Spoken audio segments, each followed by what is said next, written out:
Hello, I'm Patrick Knight, and I'll be teaching you how to properly eat chicken nuggets.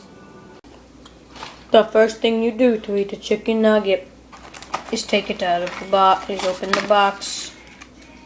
Then you take it out of the box, and then you dip it so it is orange.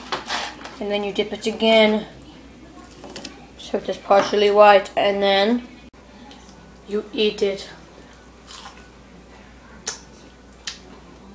Yum.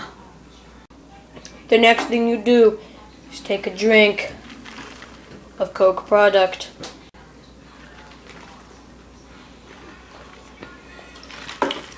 Refreshing. The final thing you do is eat a fry.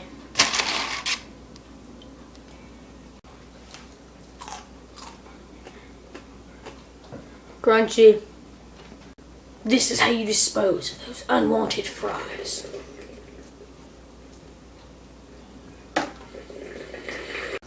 The final and last thing you do is play with the toy that you get inside the box. It fell off the table. If you do all of these things, you should be good when you go to McDonald's and order some chicken nuggets. An alternative would be to order some chicken McBites. They are new. They are very tasty.